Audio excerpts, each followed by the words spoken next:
알고 하는 행동도 있고 모르고 하는 행동이 있을 수도 있고, 근데 이제 쉽게 생각해보면 그냥 사람이 싫으면 강아지도 싫을 것이다 라고 생각하면 큰 틀에서는 맞는 것 같아요. 제가 싫어하는 행동은 아이도 싫을 것이다 라고 해서 조심을 해주시면 좋은데, 이러한 행동들을 한 10가지 정도 추려서 오늘 말씀을 드려볼게요. 첫 번째 아이들이 싫어하는 행동은 잠자고 있을 때 흔들어서 깨우는 행동입니다. 제가 학창시절에 잘 안 싸웠는데 친구들하고 몇 번 싸울 뻔한 적이 있거든요. 그때가 이제 제가 쉬는 시간에 자고 있는데 깨울 때 싸울 뻔했는데, 잠자고 있는 거 깨우는 거는 좋아하는 사람이 하나도 없어요. 아이들도 다 싫어할 거야. 근데 여기에는 여러 가지가 이유가 있을 수 있는데, 첫 번째는 수면이 부족해서 그럴 수도 있겠죠. 근데 그거보다 더 큰 거는 나만의 오롯이 안정적인 안전한 생활을 침범받았다라는 것 때문에 그럴 거예요. 그렇기 때문에 이제 자는 아이를 억지로 흔들어 깨우는 건 좋지 않습니다. 깨우는 거 말고 네. 콕 건드리고. 짜증 날 것 같은데. 그것도 안 좋을 것 같아요. 네, 안 좋습니다. 네. 두 번째 행동은 낯선 사람이나 강아지들에게 억지로 노출이 되는 상황입니다. 그러니까 억지 사회화를 시키는 노력인데, 사회화가 매우 중요하긴 하지만 그건 어디까지나 점진적인 노출이 있을 때, 긍정적인 효과가 있을 때거든요. 근데 처음부터 낯선 사람이나 강아지를 즐겁게 맞이하지 못하는 아이들도 있어요. 그런 경우에는 만났을 때 꼬리를 내린다거나 짖는다거나 방어적인 자세를 취한다거나 그럴 수 있는데, 그런 행동이 있는 아이들을 막 억지로 강아지를 만나게 한다던가 사람에게 억지로 가가지고 뭐 만지게 한다던가 안아준다던가 이런 것들은 오히려 스트레스에 노출이 되기 쉽고, 그런 부정적인 생각이 더 강화될 수 있습니다. 통성이는 사람에 대해서는 아주 친화적이에요. 산책을 하다가도 모르는 사람한테 가가지고 만져달라고 하고 그 앞에 앉아있고 하거든요. 근데 강아지들한테는 아직은 좀 친화적이지는 못해서 산책을 하다가 맞은편에서 좀 아이들이 오면 짖기도 하거든요. 근데 그거는 다음 편에서 한번 말씀드려보면 좋은데, 산책을 하면서 아이들이 민감하게 반응하고 짖고 이런 것들은 친화력의 문제도 있지만 산책 방법에 따른 문제일 수도 있어요. 산책을 하면서 지금 이 공간에 대한 지배력이 줄을 잡고 있는 보호자님이 아닌 본인에게 있다고 느껴서 그렇게 방어적인 자세를 취하는 걸 수도 있거든요. 이거는 다음에 조금 더 길게 한번 설명을 드려보겠습니다. 그러면 억지로 아이가 싫어하는 반응을 보이면 기다려주고 돌아가. 그쵸. 기다려주고 노출을 최소화한다거나 작은 노출부터 가보는 거죠. 강아지들이 많은 산책로나 이런 것들을 피해 가보고, 반대편에서 너무 적극적이지 않은 아이들을 만났을 때 조금 냄새도 맡게 해준다던가, 거기에 익숙해지면 조금 더 노출의 빈도수를 늘린다던가 정도를 늘린다던가. 이거는 또 사람에 대한 것도 마찬가지인데, 산책시키다 보면 모르는 분들, 낯선 분들이 와가지고 아이들이 이쁘다고 한번 안아봐도 돼요, 만져봐도 돼요. 물론 요즘 많이 없는 것 같아요. 사람에 대한 친화도가 아직 높지 않은 상황에서는 그런 것들도 사실 좋지는 않습니다. 그런 것들을 좋아하는 반응을 보이는 아이들에겐 좋은데, 스트레스성 반응을 보이고 부정적인 반응을 보이는 아이들은 좋지 않기 때문에 정중하게 조금 거절하고 사양하는 것도 필요합니다. 세 번째 행동은 과도한 스킨십, 특히나 너무 꽉 안아준다거나 너무 오랜 시간 동안 안아주는 행동입니다. 이거는 제가 이전 편에서도 아마 설명을 잠깐 드렸을 것 같은데, 저도 조금 오해하고 있었던 부분 중에 하나고, 사실 제가 사람이 좋아하는 행동은 대부분 좋아할 것이고 사람이 싫어하는 행동은 대부분 안 좋아할 거라고 말씀드렸는데, 이 부분은 좀 예외일 것 같아요. 사람들 같은 경우에 당연히 이제 안아주고 이런 것들을 좋아하고, 특히나 어린아이들은 안정감을 느끼는데 강아지는 그렇지는 않습니다. 너무 과도하게 안아준다거나 꽉 안아주게 되면 강아지의 기본적인 본능인 회피 본능을 통제하는 상황일 수 있어요. 어떤 의미냐면, 아이들은 이 상황이 싫고 부정적이라면 도망가는 본능과 습성이 있어요. 근데 내 발이 다 땅에서 떨어져서 안겨있는 상황은 아이가 그럴 수 없는 상황이거든요. 그렇기 때문에 그런 상황에 자주 노출이 되는 거는 불쾌감이라던가 스트레스를 받을 수 있습니다. 네 번째 행동은 끊임없는 말로 교육하거나 훈육하는 것입니다.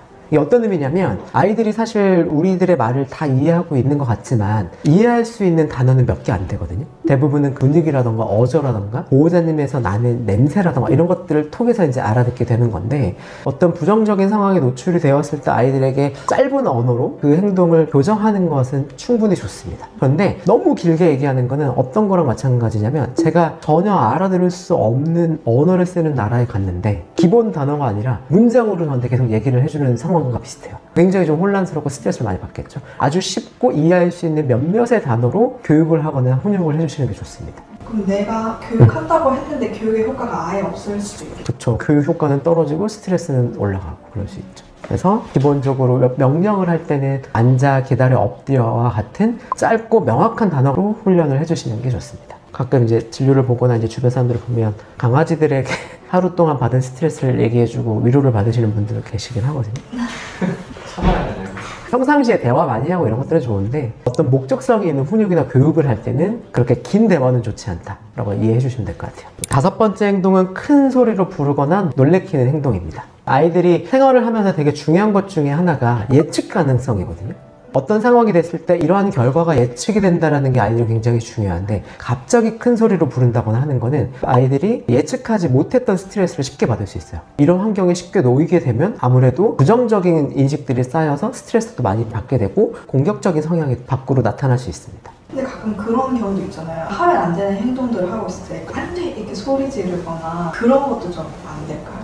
그거는 예측이 가능한 상황이죠. 하면 안 되는 행동을 큰 소리로 얘기를 해주는 것, 혹은 아이들이 민감하게 받을 수 있는 버튼식의 클리커 같은 것들이 있거든요. 딱딱 소리가 나는 거. 그런 거는 내가 이런 행동을 하면 부정적인 결과가 오는구나를 알려주는 거기 때문에 괜찮아요. 근데 제가 지금 말씀드린 거는 특별한 행동을 하지도 않았는데 갑자기 큰 소리를 낸다거나 이런 것들이 안 좋습니다. 6번째는 강아지들의 물건이나 밥그릇을 빼앗는 행동입니다. 아이들은 자기가 중요하게 생각하는 자원을 보호하려는 본능이 있거든요. 대표적인 게 자기만의 공간, 혹은 사료, 간식, 애착, 인형 같은 것들이 될 수 있는데, 그런 것들을 가지고 가게 되면 자기만의 권리를 침해당했다고 느낄 수 있어요. 그래서 그런 행동들도 아이들에게 부정적인 결과를 낳을 수 있고요. 특히나 저희가 진료를 보다 보면 이런 경우 있어요. 복숭아를 깎으시다가 씨가 붙어있는 과육을 놓쳤어요. 근데 이제 씨가 포함되어 있기 때문에 아이들이 정상적으로 그걸 먹게 되면 씹어서 먹다가 씨는 뱉어낼 거거든요. 먹지 않을 거거든요. 근데 보호자님이 당황하셔서 저 씨를 먹으면 안 된다는 생각에 뺏으려고 하면, 지키려고 하기 때문에 본능적으로 그걸 그냥 꿀떡 삼켜버릴 수 있어요.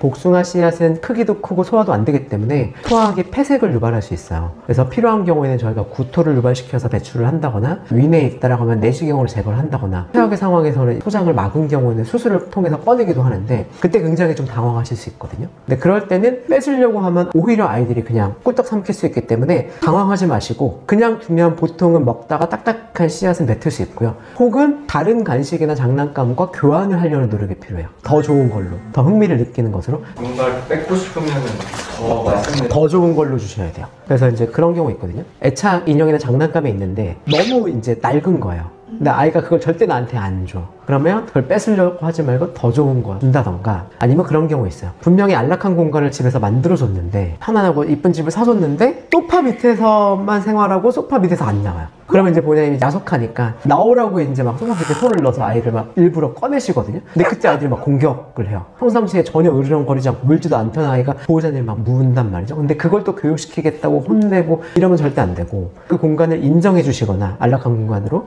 아니면 그 공간을 사용하지 않고 새로 사준 집으로 옮겨가야겠다라고 하면 거기에 못 들어가게 그냥 막아두셔야지, 그 안에 있는 아이를 꺼내려고 노력하시면 안 된다는 거죠. 새로운 집에 맛있는 거를 계속 거기서만 주는 게 좋고. 그쵸. 좋은 거를 계속하게 하는 거를 긍정 강화 효과이고요. 부정적인 거를 없애는 거에는 대표적으로 무시하거나 회피하는 방법이 있고, 그걸 안 되는 경우에는 둔감화 시킨다거나 역조건 형성화를 시켜야 되거든요. 무슨 얘기냐면, 여기 가면 좀 안 좋은 기억이 있었는데 좋은 기억으로 바꿔주는 거고, 대표적인 거예요. 그러니까 새로운 집에 적응이 안 된 상황에서 그날부터 집을 사용하는 건 좀 어렵거든요. 편안하게 충분히 만들어주시고 평상시에 사용하던 좋아하는 냄새가 나는 담요를 갖다 넣어주신다거나, 아니면 대표적인 긍정적인 상황인 놀이를 그쪽 근처에서 해주신다거나, 아니면 간식을 집안에서 주신다거나, 내가 저기에 들어가면 좋은 일이 생기네 라고 해서 이거를 역조건을 형성을 시켜주시거나, 아니면 긍정적인 자극을 계속 강화시켜주는 긍정 강화를 해주시면 거기에 조금 더 안락함을 느끼고 그 집을 사용할 가능성이 높아지는 거죠. 7번째 행동은 산책 중에 냄새를 맡고 있는 상황에서 목줄을 당기는 행동입니다. 동성애도 이제 산책 나가면 막 걷는 시간이 있고, 아니면 냄새 맡는 시간이 있거든요. 근데 냄새 맡는 시간은 제가 웬만하면 기다려 주려고 해요. 왜냐하면 생각보다 아이들은 냄새를 맡는 행위를 통해서 스트레스를 풀고 행복감을 느낀다는 연구 결과들이 많습니다. 근데 그 냄새를 맡고 있는데 빨리 가셔야 된다고 해서, 혹은 산책로가 아니라고 해서 목줄을 당기는 거는 아이들이 느낄 수 있는 행복감을 빼앗는 것과 같아요. 혹시나 냄새를 맡으면서 과도한 마킹을 하려고 한다면 그거보다 조금 더 긍정적인 신호를 주시는 게 좋겠죠. 놀아주시고 간식으로 유도해 주신다거나. 근데 일단 기본적으로는 냄새를 맡고 있을 때는 충분히 기다려 주시는 게 가장 좋습니다.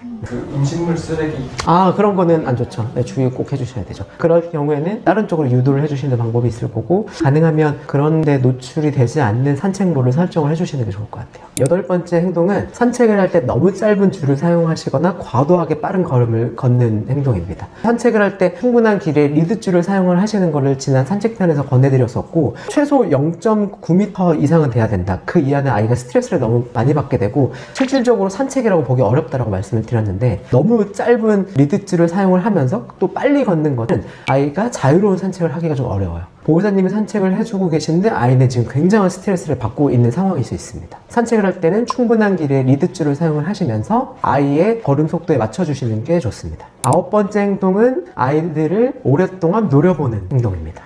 제가 다른 편에서 보호자님을 엄마라고 생각하고 가족으로 생각하면 눈맞춤을 할 수 있다고 말씀드렸는데 눈맞춤과는 조금 다른 개념이에요. 긍정적으로 행복한 감정을 느끼면서 하는 눈맞춤 말고 지속적으로 아이를 노려보는 행동은 표정을 읽고 노려본다라는 부정적인 신호를 인식할 수 있거든요. 요거에 대해서는 관련된 연구도 있어요. 아이들을 바라보는 보호자님의 표정을 가지고 아이들이 긍정적인 반응을 보이고 있는지 부정적인 반응을 보이고 있는지에 대한 연구 논문도 있는데 부정적인 얼굴이나 눈빛으로 아이들을 계속 노려보게 되면 스트레스를 받았을 때 나타나는 행동들, 예를 들면 고개를 돌린다던가 아니면 그 상황을 회피하려는 눈을 보인다던가 이런 행동을 보이는 결과도 있습니다. 마지막으로 10번째 행동은 잘못된 행동에만 반응하고 잘한 행동에는 반응하지 않는 것입니다. 잘못된 행동에는 보호자님이 걱정도 되시고 교육이나 훈육을 위해서 반응을 하시는데 칭찬을 해줘야 될 상황에서는 반응을 안 하는 경우도 더러 보일 수 있거든요. 근데 꼭 잘한 행동이 있을 때는 칭찬은 아이들이 좋아할 만한 거, 이뻐해주고 얼을 만져준다던가 뽀뽀도 해주실 수도 있고 필요하면 간식을 좀 주신다던가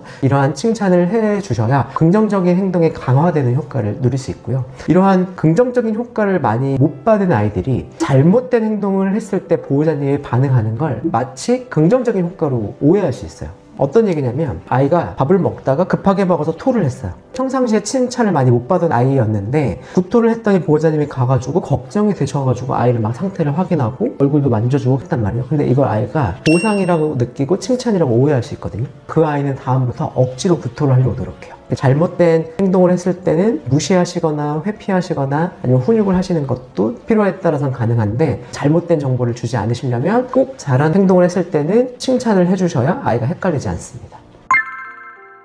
오늘은 아이들이 싫어하는 행동 10가지에 대해서 좀 말씀을 드려봤는데 처음에 기본적으로 사람이 싫어하는 행동은 웬만하면 아이들도 다 싫어한다고 말씀드렸어요. 물론 예외 상황을 빼고는. 그렇기 때문에 아이들도 하나의 생명체고 오롯이 한 개체로 인정을 해주시고 아이의 안정감이라는 이런 것들을 충분히 확보해 주신 상황에서 소통을 하시려는 노력이 좀 필요할 것 같아요. 그래서 지금 오늘 말씀드렸던 10가지 행동들은 기본적인 강아지들의 본능이나 이런 것들을 중시해서 드린 말씀이니까 이런 것들을 잘 지켜주셔서 조금 더 아이들과 교감하실 수 있었으면 좋겠습니다.